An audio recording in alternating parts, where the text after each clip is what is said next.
Dans ce travail, j'aime bien la cuisine parce que chez moi, je pâtisse beaucoup, je fais beaucoup de gâteaux.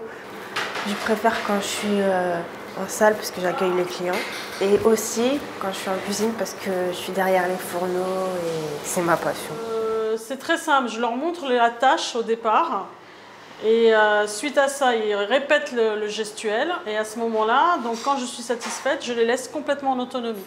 Le restaurant, c'est un restaurant adapté, c'est-à-dire qu'on rentre dans une démarche d'inclusion sociale et du travail. C'est-à-dire qu'ici, la masse salariale est à 80% représentée par des personnes en situation de handicap mental ou cognitif. C'est primordial que ce restaurant soit économiquement viable. C'est-à-dire que si on veut être copié, si on veut montrer que ça fonctionne, il ne faut pas que ce soit des dons qui nous fassent vivre. Que ce soit nos clients, nos tartes parce qu'elles sont bonnes, et voilà.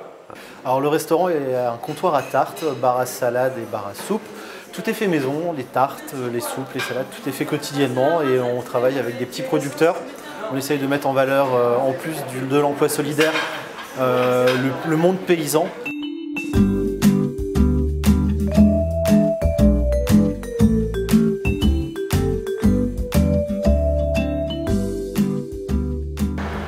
Ce qui est difficile pour moi, des fois, c'est le rythme de la cadence quand il y a beaucoup de monde, mais je le reprends vite fait. Quand on est en cuisine, il faut aller assez vite parce qu'on doit faut qu'on ait tout préparé à 11 h parce que nous, à 11 h, on va manger. Et comme ça, Mounia, elle n'a plus qu'à faire les dernières finitions. Il faut un petit peu plus de patience, il y a beaucoup de répétitions. Sinon, en soi, c'est tout à fait simple de travailler avec eux. Hein. Je ne vous cache pas, quand on est en cuisine ou en salle, on oublie un moment l'handicap de la personne. Hein. Quand il faut, oui. J'ai raison. J'aime bien ce caractère. Bon, allez. Avant de travailler ici, j'étais en recherche d'emploi. Et ce qui m'a amenée ici, c'est grâce au billet de la mission locale.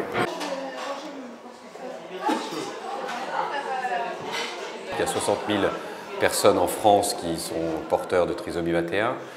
Et sur ces 60 000 personnes, il y a seulement 500 qui travaillent en entreprise, un classique. Hein, donc c'est 1% de la population, donc c'est clairement une grosse discrimination. Bon, moi, je suis parent d'un enfant handicapé. Ce regard, je l'ai vécu. C'est la pitié. Donc voilà, ça, il n'y a pas de pitié.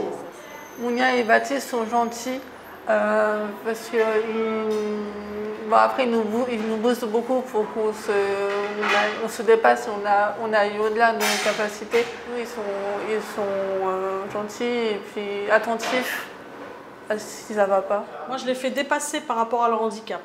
Certains me disent « Ah oui, mais Mounia, tu vois, moi je peux pas parce que j'ai du mal à enregistrer les informations par rapport à mon handicap. » Moi, je dépasse ça. Je dis aujourd'hui, je voudrais que tu te dépasses par rapport à ça.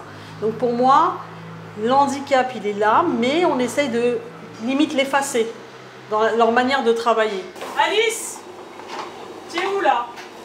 Tu peux revenir s'il te plaît? T'as pas fini de ranger ta place, Alice. J'aime bien le contact avec les clients parce que quand j'étais plus jeune, le contact avec les autres, ça a été très compliqué.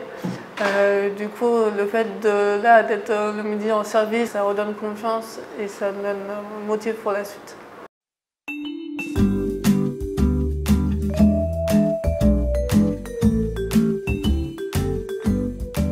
Ce qui a changé énormément aujourd'hui, sont les employés qui m'accompagnent, mes équipiers qui m'accompagnent tous les jours, puisqu'en fait, ils ont pris beaucoup d'ampleur dans les tâches qu'ils font et ils sont de plus en plus autonomes et c'est ça qui est très plaisant en fait. Ce qui a changé pour moi, c'est les relations avec mes parents. Parce qu'avant, en fait, entre septembre et janvier, j'avais rien. Et du coup, on se disputait, on fâchait beaucoup. Le fait que j'ai trouvé ce travail et que j'étais prise, ça fait que les relations ont été plus faciles. Voilà, le fait d'avoir un salaire, on peut se faire plaisir à la fin du mois, on peut s'acheter des vêtements. Maintenant, si moi je suis en foyer, je peux payer la location de mon foyer, si plus mes parents le faire. Entre maintenant et avant, ça change le statut.